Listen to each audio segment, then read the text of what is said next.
Selamat malam pemirsa, saya Rizka Indah kembali hadir ke hadapan Anda dalam Talk to News malam hari ini. Pemirsa, kalau beberapa hari terakhir Anda sempat membaca atau mendengar sebuah kabar bahwa kabut asap sudah mulai memasuki wilayah Jawa dan juga Jakarta seperti itu. Memang beberapa hari terakhir BMKG juga sempat mengatakan bahwa ada paparan kabut asap. Namun apakah memang benar kabut asap yang melanda wilayah Sumatera, Kalimantan sudah sampai ke Jakarta? Kita tidak akan membahas terkait dengan kabut asap yang menerpa wilayah Jawa dan juga Jakarta. Pada malam hari ini kita akan mengupdate terus begitu ya, seperti apa perkembangan terkait dengan penanganan untuk kabut asap yang saat ini melanda saudara-saudara kita yang berada di wilayah Sumatera dan Kalimantan. Ini bukan pertama kalinya, tentu saja kita sudah berulang kali mengulas terkait dengan kabut asap ini. Bahkan malam hari ini kami mencoba untuk mengambil judul di Talk to News, yaitu Asap Bencana Nasional. Kalau memang sudah eskalasinya mencapai skala eskalasi nasional, pantaskah kabut asap ini dinyatakan sebagai bencana nasional? Kita akan bahas lebih lanjut pemirsa terkait dengan tema asap bencana nasional dengan narasumber yang sudah hadir di studio Talk to News pada malam hari ini. Namun sebelum itu kami akan menyampaikan beberapa informasi kepada Anda. Ini terkait dengan kunjungan Presiden Republik Indonesia Joko Widodo yang sedang melakukan lawatan ke Amerika Serikat.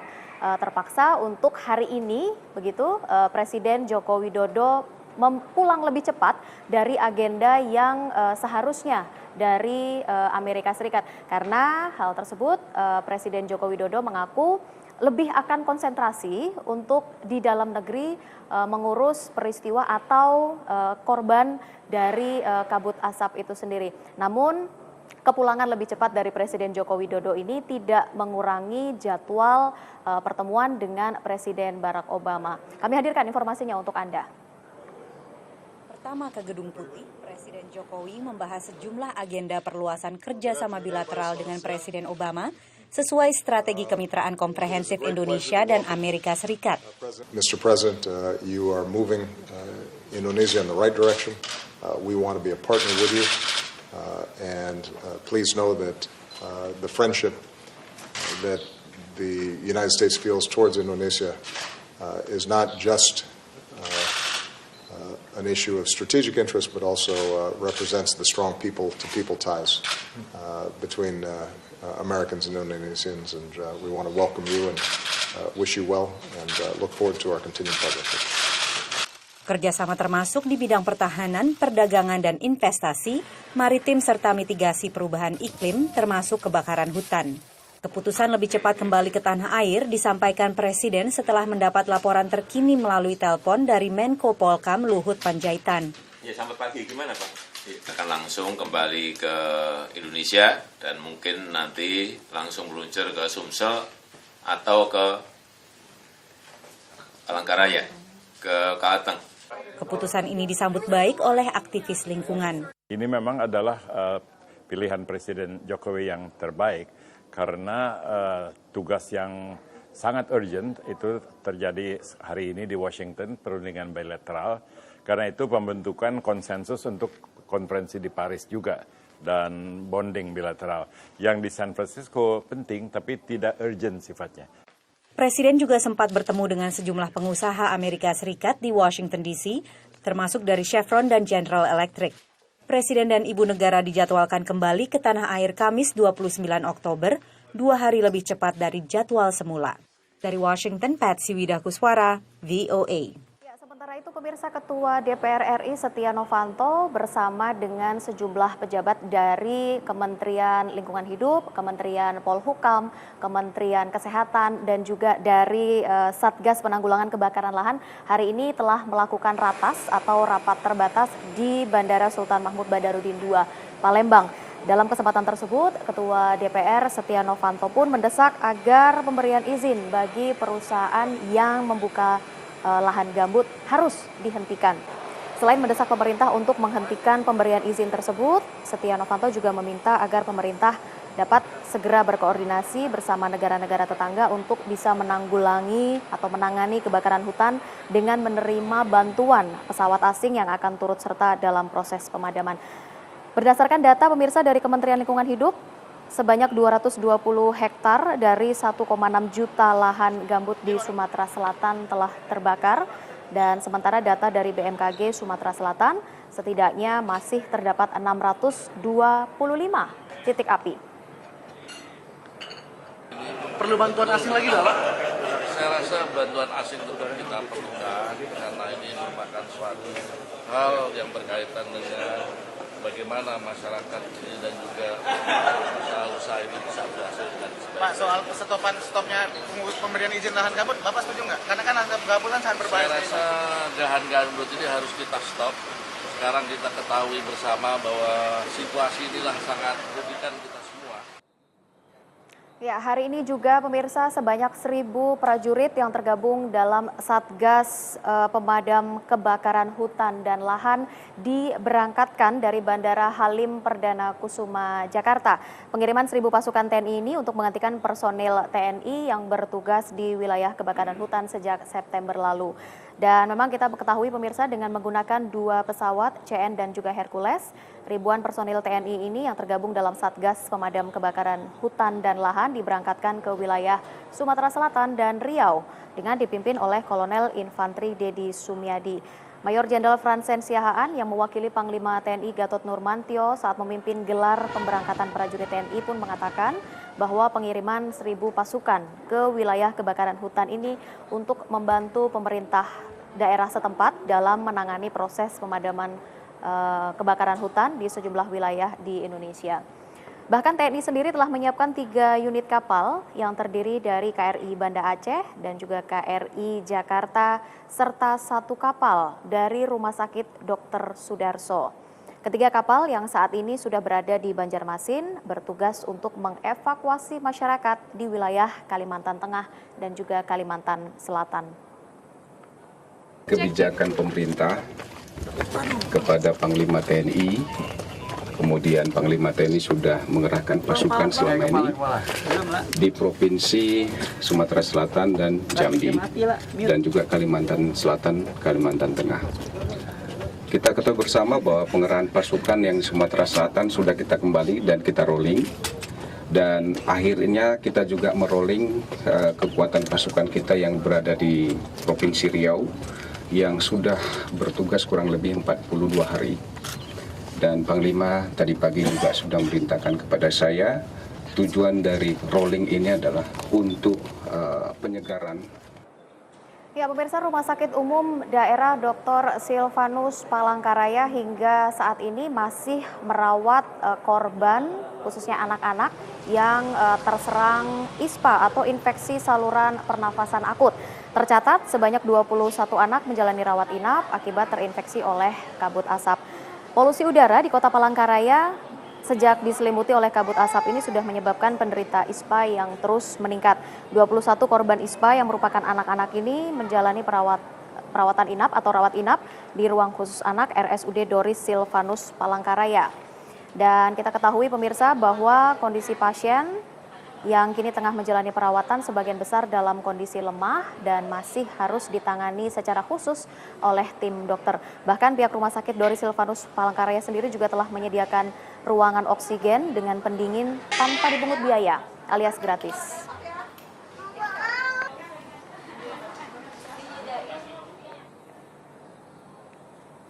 Baik, kita akan membahas pemirsa terkait dengan bencana kabut asap pada malam hari ini di studio Talk to News sudah hadir 3 orang narasumber kami. Kita akan membahas sejauh mana penanganan yang sudah dilakukan oleh pemerintah dan juga dari Kementerian Kesehatan sendiri, apakah memang sudah maksimal melakukan penanganan terhadap korban dari kabut asap itu sendiri.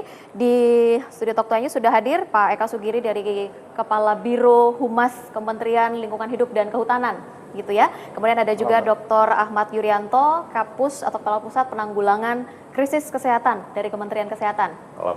Kemudian juga ada Pak Kuswianto, Komisi 8 DPR RI, fraksi PAN. Selamat malam Bapak-Bapak. Terima kasih sudah hadir pada malam hari ini di Talk to News. Kita sudah melihat bahwa kita sudah berulang kali membahas terkait dengan kabut asap dan hingga saat ini pun juga belum selesai. Begitu kaitannya dengan kabut asap sendiri. Saya ke Kementerian Lingkungan Hidup terlebih dahulu. Sejauh ini apa yang sudah dilakukan dan sejauh mana dampak yang sudah ditimbulkan begitu dari apa yang sudah dilakukan oleh pihak pemerintah? Ya, terima kasih Mbak. Jadi ada 4 langkah yang kita ambil untuk melaksanakan kegiatan pemadaman. Yang pertama adalah operasi langsung pemadaman api. Ya. Yang kedua penanggulangan dampak dari yang ditimbulkan. Kemudian yang ketiga adalah penegakan hukum. Yang keempat adalah solusi konkret agar mendatang tidak terulang lagi. Ya. Kita sudah melakukan operasi pemadaman baik melalui udara dengan waterbombing, kemudian dengan teknologi modifikasi cuaca. Waterbombing hampir sampai dengan hari ini hampir 100 juta liter air ditumpahkan ke 6 provinsi Ya. di Riau, Jambi, Sumsel, Kalbar, Kalteng, dan Kalsel. Kemudian kita menabur garam untuk modifikasi cuaca kurang lebih ada 274 ton. Kemudian operasi di lapangan di bawah kendali Panglima TNI, Kapolri, kemudian BNPB, Manggala Agni di Kementerian LHK ada kira-kira 20.000 personil, 22.000 personil. Ya. Artinya apa? Kita mengerjakan ini secara terpadu. Kemudian instruksi Presiden memblocking kanal-kanal kita sudah lakukan.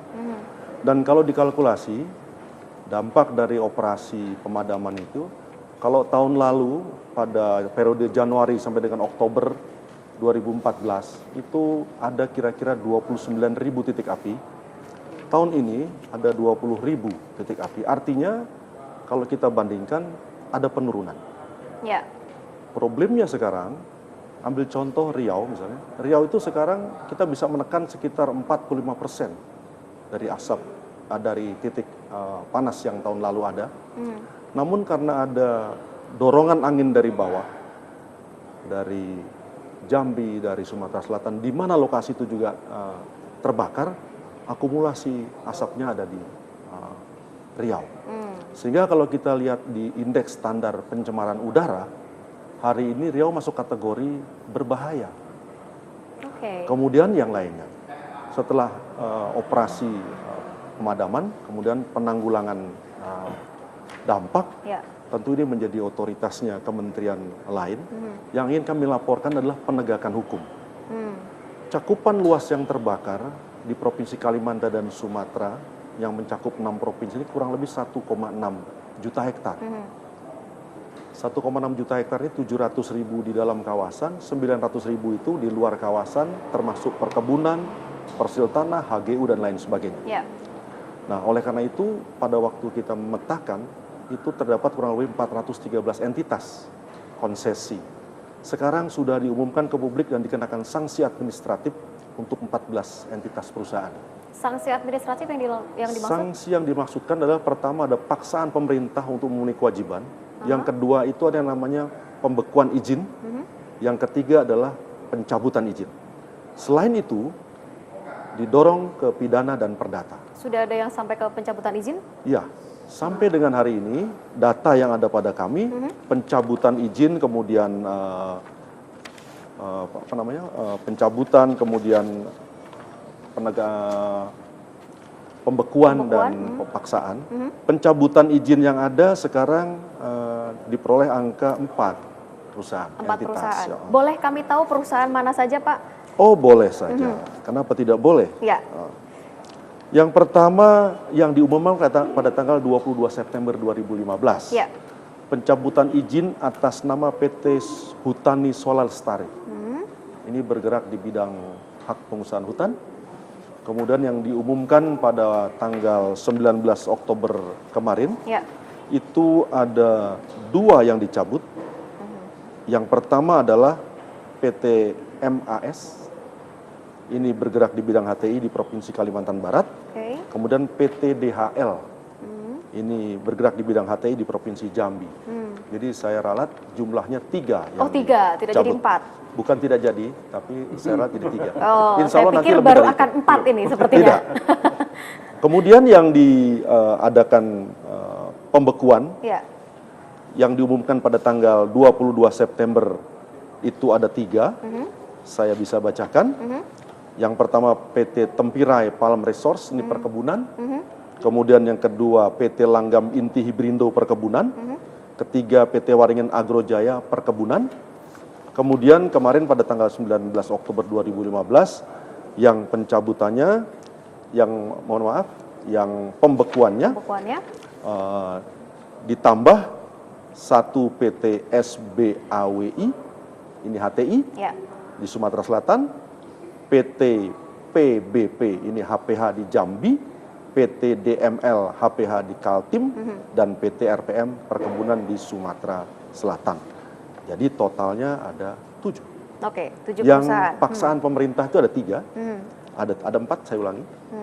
PT BSS ini perkebunan di Kalimantan Barat, PT KU Perkebunan di Jambi, PT IHM HTI di Kalimantan Timur, dan terakhir PT WS HTI di Oke. Provinsi Jambi. Kalau 2 perusahaan besar yang disebut-sebut juga termasuk di dalamnya, apakah memang juga masuk dalam catatan pemerintah begitu? Iya, komitmen Ibu Menteri LHK bahwa semua yang sudah lengkap berita acara pemeriksaannya berdasarkan hasil klarifikasi, konfirmasi, kemudian identifikasi, inventarisasi di lapangan, semua akan didorong dalam 3 sanksi, administrasi, kemudian perdata, dan pidana. Dengan 3 klasifikasi, ringan, sedang, dan berat. Ya, baik. Pak Eka, sebelum masuk ke solusi begitu ya, nanti kita akan bahas lebih lanjut. Saya ke Pak Kus terlebih dahulu, singkat saja sebelum kita break. Apakah memang yang dilakukan oleh pemerintah hingga saat ini begitu ya, sudah sangat maksimalkah terkait dengan penanganan, kemudian juga dorongan terhadap upaya hukum? Apakah memang sudah maksimal begitu yang dilakukan oleh pemerintah? Kalau saya melihat penjelasan dari lingkungan hidup, rasanya yang disampaikan tadi sudah banyak yang dilakukan. Sudah banyak yang dilakukan? Kayaknya. Oh, kayaknya. Kemudian yang kedua, kita akan juga rapat evaluasi sekaligus untuk penanggulangan bencana dengan mitra kami yang ada di Badan Nasional Penanggulangan Bencana. Setelah kita kaji, secara internal juga kita mengkaji terus, ini ternyata kan tidak kunjung selesai, tidak kunjung padam. Betul. Bahkan beberapa laporan ini sudah memenuhi 3/4 seluruh Indonesia, 3/4. Jadi kira-kira yang menjadi korban itu kan kalau 3/4 itu bayangan saya sekitar 150 juta kan yang terkena Jadi korban. apa sebenarnya yang kurang kalau memang seakan Kemudian terlihat... yang kedua, ini kan mulai tahun 97. Ini kan bencana yang selalu terulang. Ya. Pertanyaannya adalah ini bencana atau memang disengaja untuk dibakar? Mohon maaf kalau pemerintah selalu menjelaskan bahwa ini akan ditindak tegas. Kok baru sekarang tindak tegasnya? Yang sebelum-sebelumnya ini pemerintah kemana? Saya membayangkan karena sudah mulai tahun 97 mesti kan ada analisa, ada segala macam. Sehingga betul-betul fokus, sehingga sekarang kira-kira apa yang mesti dilakukan itu mestinya sekarang kan artinya sudah ada persiapan sebelumnya begitu. Katakanlah sekarang koordinasi antar lintas, yang kedua adalah koordinasi vertikal di kabupaten dan lain-lain. Saya melihat mulai dari keserasian antara undang-undang, kemudian perda dan lain-lain, saya melihat koordinasinya ini betul-betul sangat lemah. Dan yang berikutnya, pemerintah ini rata-rata hanya memberikan izin, termasuk di dalam beberapa undang-undang itu, baik di lingkungan hidup, undang-undang di perkebunan dan lain-lain, disebutkan termasuk ada perda di Riau, ada perda di Kalimantan Tengah dan lain-lain itu kan membolehkan dalam skala tertentu itu untuk membuka perkebunan lewat pembakaran. Tapi pertanyaannya adalah seluruh izin-izin itu apa ada pengawasan? Katakanlah Pak Camat, Pak RT itu kan punya, katakanlah ada kewenangan. Ini 1 hektar, ini kita beri kewenangan, sudah kita izin untuk dibakar. Pertanyaannya adalah bagaimana kira-kira cara menyelamatkan sehingga ini tidak menular kepada tempat lain? Kira-kira begitu batas-batasnya ini. Yang kedua, mestinya kalau ada pengawasan, saya ini akan membakar. Membakarnya adalah tanggal sekian, pelaksananya ini, strategi pembakarannya adalah seperti ini. Kemudian ada yang mengawasi. Dari situ jangan sampai merembet ke tempat lain. Kemudian yang ketiga, seringkali pemerintah kita ini dalam berbagai hal, ketika masih kecil, ketika belum ada apa-apanya, itu tenang-tenang saja. Dibiarkan saja. Dalam berbagai kasus, tidak hanya soal bencana asap ini saja, soal PKL, soal segala macam. Ketika masih sedikit, masih tanda-tanda dibiarkan saja. Tapi begitu sudah terjadi dampaknya betul-betul luas, dampaknya betul-betul sangat luar biasa, baru seakan-akan sigap luar biasa. Semua dikerahkan dengan segala macam daya, segala macam cara. Terlambat Komisi begitu kalau 8 itu merekomendasikan terlambat bagaimana kalau ini menurut ditetapkan Anda? sebagai bencana nasional dengan segala konsekuensi. Baik. Memang ada konsekuensinya. Konsekuensi itulah yang harus dibayar oleh pemerintah. Baik. Nanti kita tagih kepada Pak Eka apa yang bisa dibayar gitu ya dari pemerintah. Kita akan kembali pemirsa di Talk to News sesaat lagi, jangan kemana-mana.